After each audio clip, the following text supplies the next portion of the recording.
Bendiciones, mis amados. Qué gusto, qué placer poder estar con ustedes nuevamente en este día y poder traerles una palabra que entiendo que sale del corazón del Señor para este momento que estamos viviendo. Yo creo que el Señor, como les dije en el mensaje anterior, quiere hablarle a su iglesia y quiere darles instrucciones. Y quiero hablarles de lo que he titulado en este día, Volver al diseño original. Hace unos años, lo que llevamos un poquito más de tiempo en la iglesia, hemos estado escuchando una palabra de parte de profetas, de parte de gente que se está metiendo a escuchar la voz de Dios. Y la palabra en la que todos coinciden es que estamos viviendo tiempos de restauración. Pero ¿qué es restauración? Déjenme, siempre me gusta ir al origen de las cosas, ¿verdad? ¿De dónde se origina esta palabra restauración? Pues fui al diccionario de la Real Academia Española y dice de esta manera: número 1, restauración es recuperar o recobrar. Número 2, restauración es reparar, renovar o volver a poner algo en el estado o estimación que antes tenía. Esa me hace mucho sentido.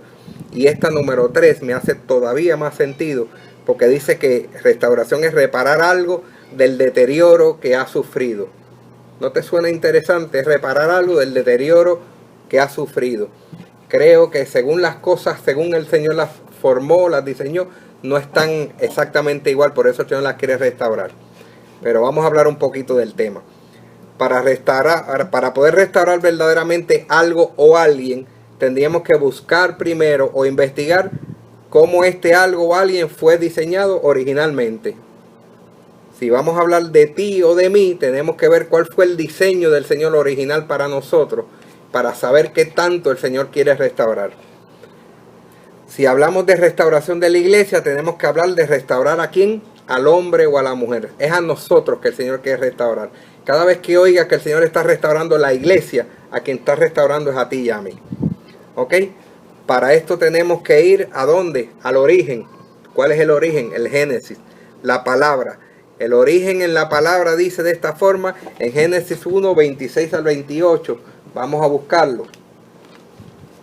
Estamos buscando el origen de por qué el Señor nos quiere restaurar. Pues tenemos que ir al origen, ¿verdad? Dice Génesis 1, 26. Entonces dijo Elohim, hagamos al hombre a nuestra imagen, conforme a nuestra semejanza. Comienzo diciéndote, no eres una casualidad, eres un plan de Dios. Desde el principio, el Señor dijo que nos iba a hacer a su imagen y semejanza.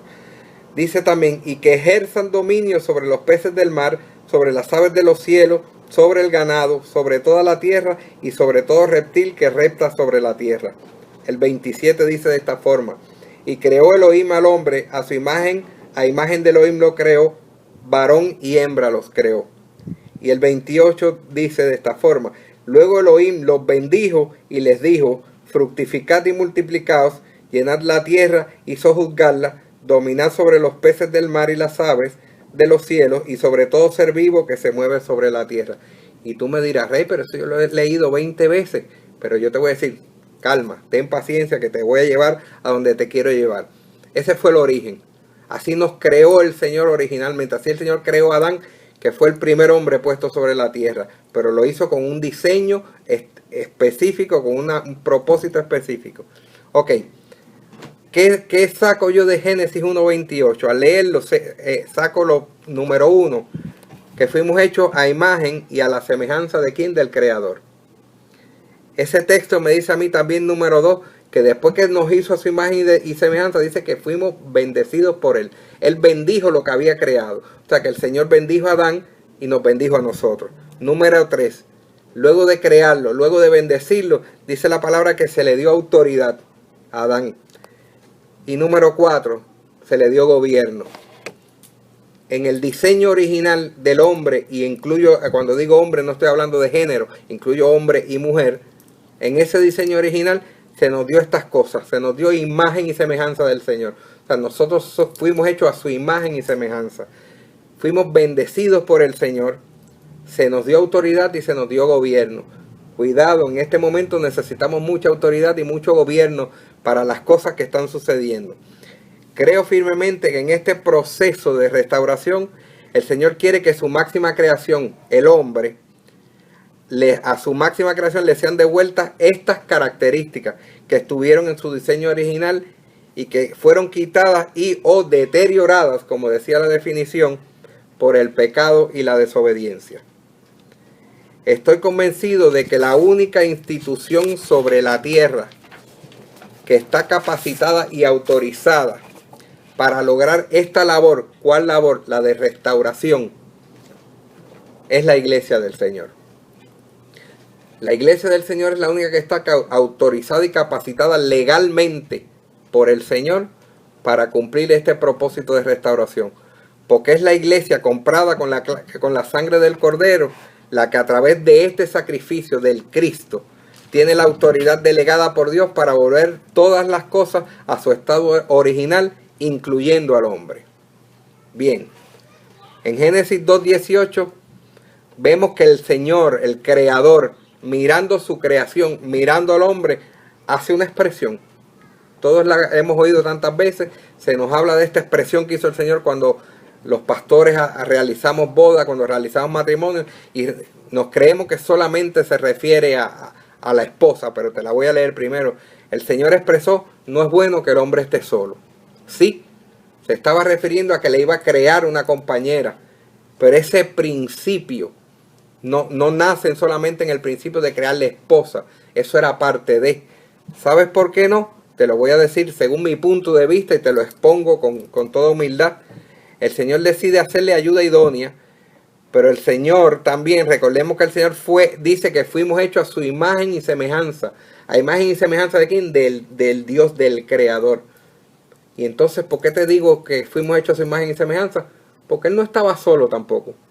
Recordemos que la palabra nos enseña que Dios es trino. Él no está solo, son tres, Padre, Hijo y Espíritu Santo, que siempre caminan juntos. O sea que en su diseño, cuando nos hizo a su imagen y semejanza, nos diseñó para que tampoco caminásemos solos. O sea que no es correcto que el hombre esté solo. Lo dijo, lo expresó verbalmente y sigue diciéndonos a través de su palabra que dentro de su plan y su diseño original, Él planificó que estuviéramos con compañía. Y no me refiero solamente a la compañía de la pareja o de la esposa o la esposa al esposo. El Señor, como te dije anteriormente, es trino, es Padre, Hijo y Espíritu Santo. Nunca está solo.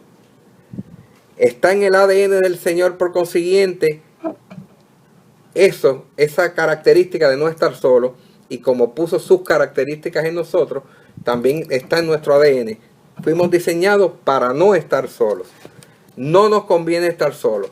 Estar solo se vuelve peligroso. En estos tiempos específicamente, donde se nos está hablando de calamidades, de plagas, de tiempos peligrosos, no te recomiendo que estés solo. Te recomiendo que estés con el Señor. Te recomiendo que estés con tu familia. Te recomiendo que te tomes más que nunca de la mano del Señor, que sientas su compañía, como dice la palabra que la sentía Adán en el huerto, que él decía que caminaba por el huerto y hablaba con el Señor. Yo creo que el Señor quiere que caminemos por el huerto que nos toca vivir ahora y hablemos con el Señor igual que Él. Qué tremendo. Mira cómo dice la palabra del Señor en Juan 15:5. Lo voy a buscar porque te quiero citar la palabra con la evidencia de leértelo y de que tú digas que no me lo inventé. Juan 15:5.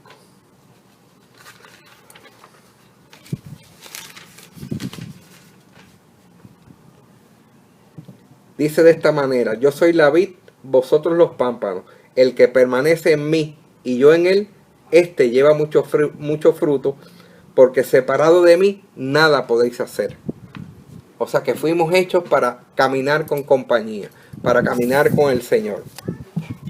Porque separado de Él nada podemos hacer. El mismo Señor Jesús, en su ministerio terrenal, vino a modelarnos esto, estando Él mismo. Él era Dios, pero Él mismo nos demostró, nos modeló todo el tiempo que se comunicaba y estaba conectado con el Padre Celestial. Pero también nos dejó un modelo. ¿Un modelo de qué? Un modelo de discipulado, en el cual Él mismo nunca caminaba solo, sino que se conectó a hombres a los que constituyó sus discípulos. Él llamó a los que caminaron con Él, a los que le entendieron su mensaje.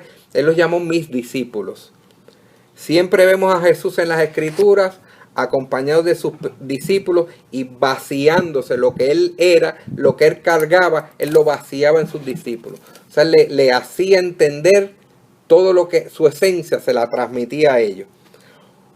¿Sabes qué yo creo? Estoy bien convencido que hoy día a nosotros también nos toca restaurar ese modelo. ¿Cuál modelo? Ese modelo de ser discípulos y de ser discipuladores. Ese modelo de discipulado. Permitiendo que hombres y mujeres de Dios que han caminado más que nosotros en Dios, que tienen más travesía, más trascendencia que lo que nosotros hemos logrado hasta aquí, que estas hombres y mujeres de Dios nos tomen de la mano y nos enseñen con sus palabras y con su conducta cómo tenemos que vivir en estos tiempos peligrosos. En estos tiempos peligrosos que nos ha tocado vivir, tenemos que aprender del discipulado del Señor. Tenemos que ser enseñados, tenemos que ser enseñables y tenemos que enseñar a otros también. ¿Sabes qué? Hoy soy discípulo, mañana soy discipulador. Hoy aprendo cómo se hace y mañana enseño a otros cómo se hace. Ese es el plan original del Señor. Nos lo modeló el Cristo, nos lo modeló Jesucristo. Tenemos que establecer la parte del Padre Nuestro que nos enseñaron cuando éramos niños, que todavía tiene vigencia. La parte donde dice, venga a nosotros tu reino. Nosotros tenemos que modelar ese venga a nosotros tu reino para que otros aprendan a traer el reino a la tierra. Que se haga en la tierra como se hace en el cielo, dice el Padre Nuestro. Tenemos que aprender a traer el cielo a la tierra. Tenemos que enseñar a otros que caminan con nosotros a traer el cielo a la tierra. Nos toca modelarles al mundo cómo se hace y para eso tenemos que ser instruidos por Dios. Pero también tenemos que ser instruidos por personas que van adelante de nosotros y podemos ver su modelaje y su testimonio. No es por cualquiera, mi hermano. Hay gente que su testimonio, sus frutos, te van a hablar de que puedes ser enseñado por él. ¿Sabes qué? No cualquiera te puede enseñar el camino. Tenemos que ser instruidos por gente que su testimonio, su trascendencia nos va a hablar de que llevan años, de que llevan un tiempo buscando la voluntad del Señor y obedeciéndola. Estamos claros, ¿verdad? Tenemos que seguir ese modelaje del Señor. ¿Por qué? Porque la palabra dice, por sus frutos los conoceréis. ¿A quién? A los que nos modelan. El fruto de los que nos está modelando me va a decir a mí si lo sigo o si no lo sigo. Hay mucha gente que puede decir, pero es que yo no sigo a hombres. Pues yo te voy a decir algo. En mi travesía, en este caminar en el Señor, sí he tenido que seguir a hombres. Sí he tenido que seguir modelos que me han demostrado por su fruto que la vida que están viviendo va de acuerdo a la palabra del Señor. Y entonces pues yo sí quiero seguir a hombres de ese calibre y de ese carácter. Hay hombres que no podemos seguir, definitivamente. Pero hay hombres que sus frutos nos van a hablar de obediencia al Señor y nos van a enseñar a servirle al Señor. A esos hombres y esas mujeres, yo te puedo decir, síguelos sin temor. Porque sus frutos hablan por sí solos. Yo te digo que el Señor está preparando una iglesia poderosa para manifestar poder. No es redundancia, una iglesia poderosa para que manifieste poder. Y la iglesia es un ejército donde el Señor es el máximo general. Pero como cualquier otro ejército que tú hayas visto o hayas conocido, hay un máximo líder, una máxima autoridad, pero hay rangos que le siguen. Yo estoy seguro, estoy convencido que hay hombres y mujeres de Dios que son generales de Dios y generalas de Dios que están puestos por el Señor aquí en la tierra, en este momento específico, para modelarnos y enseñarnos cómo se hace el traer el cielo a la tierra. Y no es, que no te suene como que me la saqué de la manga, te lo puedo probar bíblicamente. Y tú lo sabes, hay muchos ejemplos en la palabra de hombres y mujeres de Dios que modelaron y enseñaron al pueblo. ¿Sabes qué? El Señor se fue, llegó un momento que el Señor dijo, me voy, pero voy a dejar a mi espíritu. Pero ese espíritu empezó a descender sobre personas que empezaron a ejercer liderato. Ese liderato fue el que, gracias a ese liderato, es que hoy podemos decir que existe una iglesia. Porque la iglesia la creó el Señor, pero dejó gente a cargo. Y dentro de esa gente a cargo, yo me atrevo a decirte que tú y yo estamos a cargo de una forma u otra también. Si tú estás escuchando este mensaje, yo estoy seguro que el Señor tiene un plan para que tú llegues a ser parte de ese liderato que ejerza liderato sobre otro, para que tú seas un discipulador que discipules a otros. El discipulado no es una mala palabra, el discipulado nace en el corazón del Señor y tenemos que ser discipulados para discipular a otros. Vuelvo y te digo, como todo ejército funcional, hay personas que van a estar al mando y hay soldados que estamos empezando, que vamos a ejecutar las órdenes de los soldados con más autoridad.